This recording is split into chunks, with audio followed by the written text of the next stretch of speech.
Juli, Strasbourg, tahun 1518.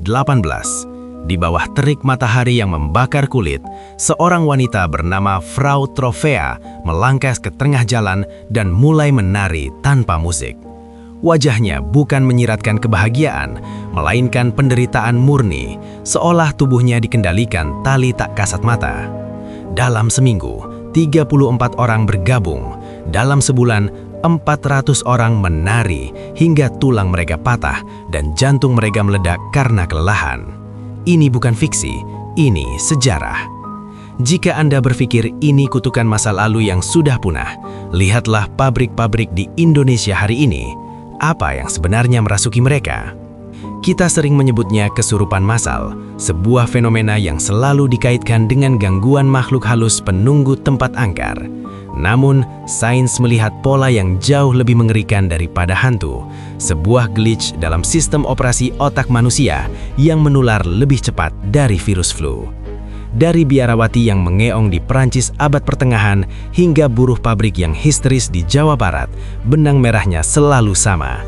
Apakah otak kita memiliki tombol penghancur diri yang bisa ditekan oleh tekanan sosial?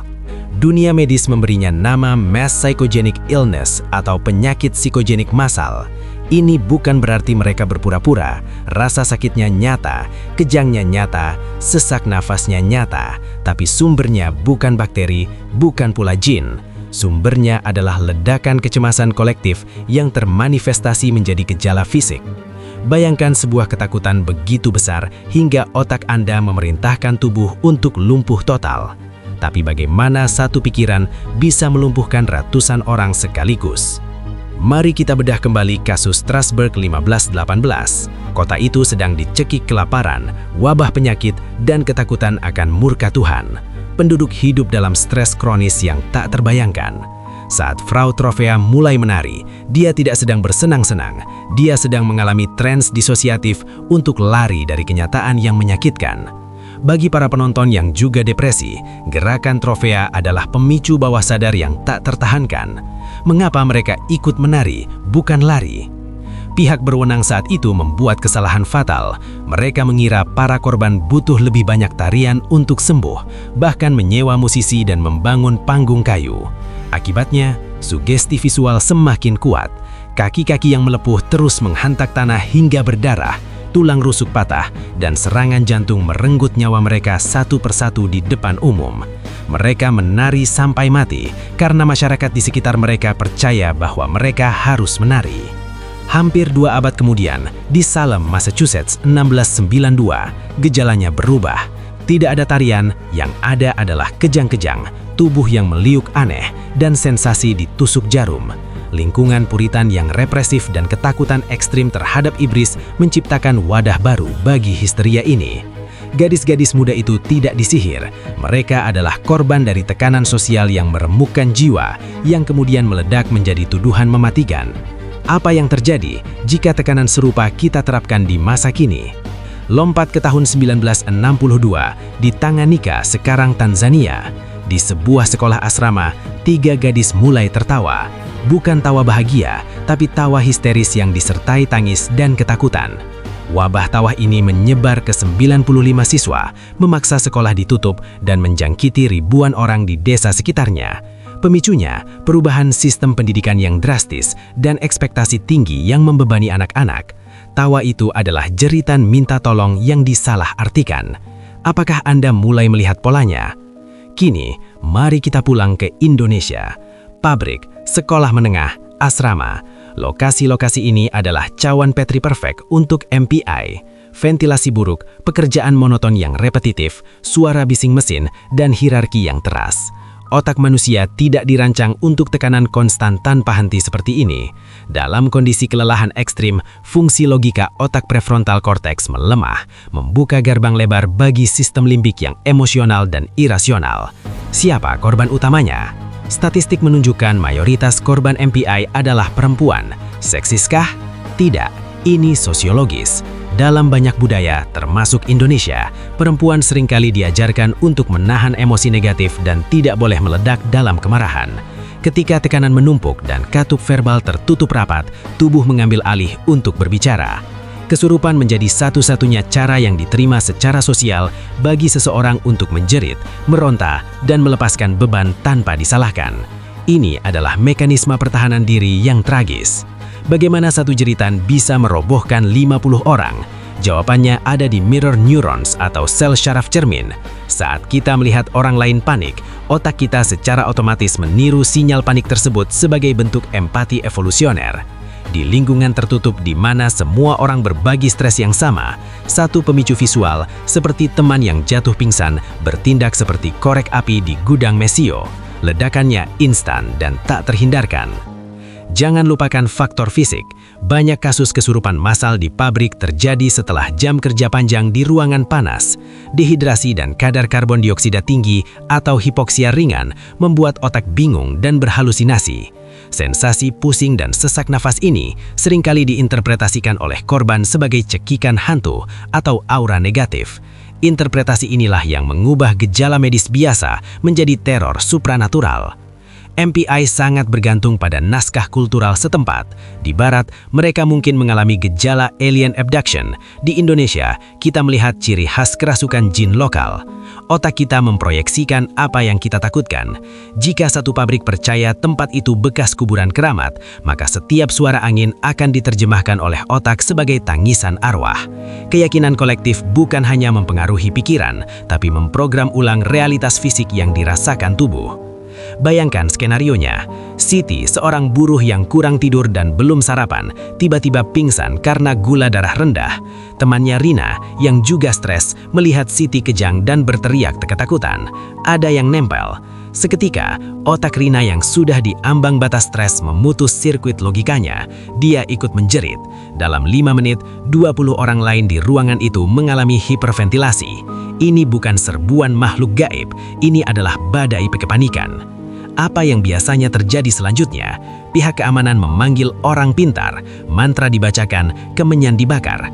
Bagi psikolog klinis, ini adalah langkah terburuk.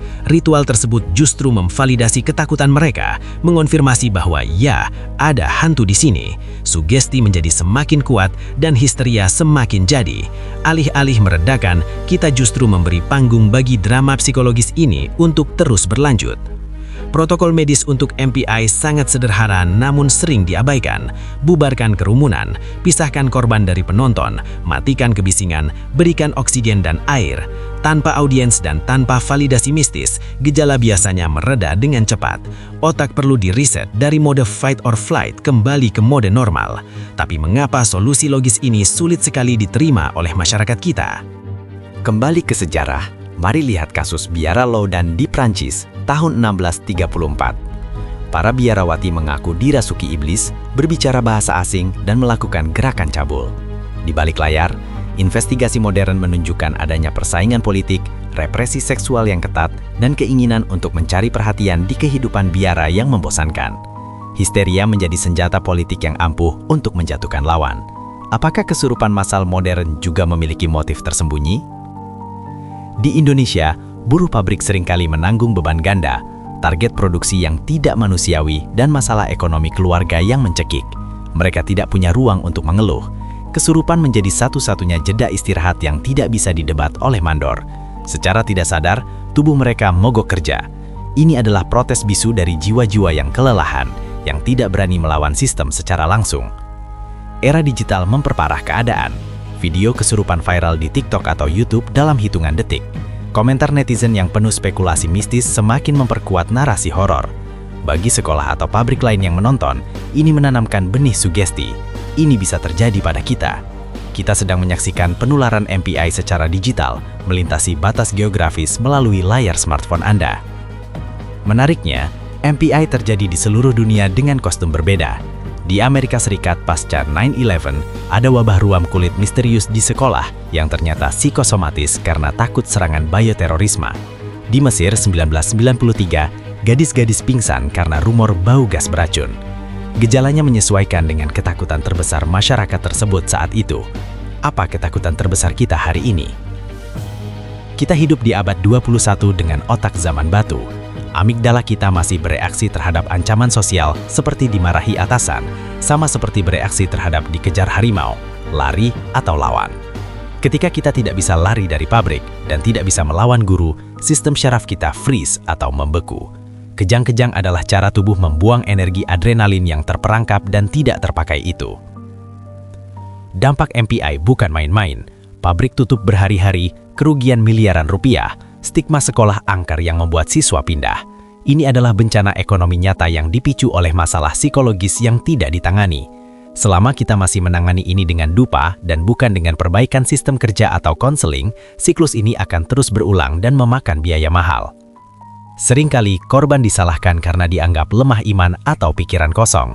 Ini adalah stigma yang berbahaya.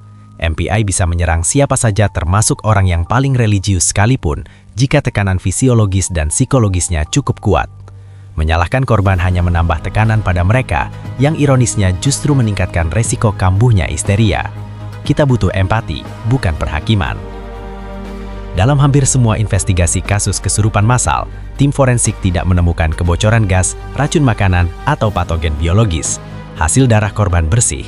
Yang ditemukan hanyalah tingkat karbon dioksida ruangan yang sedikit tinggi dan tingkat stres kuesioner yang ekstrim. Keadaan bukti fisik ini adalah bukti terkuat bahwa musuh sebenarnya ada di dalam pikiran, bukan di lingkungan. Anda tahu efek placebo, sembuh karena yakin obatnya manjur? MPI adalah kebalikannya, efek nocebo. Anda sakit karena yakin ada sesuatu yang menyakiti Anda. Jika satu orang berkata, "Aku mencium bau belerang," otak orang lain akan memproduksi sensasi bau itu secara nyata. Kekuatan pikiran kita mampu menciptakan realitas sensorik yang palsu, namun terasa 100% asli. Penyebaran MPI seringkali mengikuti hierarki sosial. Jika pemimpin opini di kelompok itu tumbang, yang lain akan ikut. Tapi jika pemimpinnya tetap tenang, histeria seringkali bisa dibendung. Ini mengajarkan kita pentingnya kepemimpinan yang tenang dalam krisis. Panik itu menular, tapi ketenangan juga bisa menular. Sudah saatnya kita merevisi cara pandang kita. Mengakui kesurupan massal sebagai fenomena medis bukan berarti tidak menghormati tradisi, melainkan menyelamatkan nyawa dan kewanasan. Sekolah dan pabrik harus memprioritaskan ventilasi, istirahat yang cukup, dan ruang aman untuk curhat. Mencegah MPI jauh lebih mudah daripada menghentikannya saat sudah meledak. Orang-orang yang menari sampai mati di tahun 1518 bukanlah orang bodoh.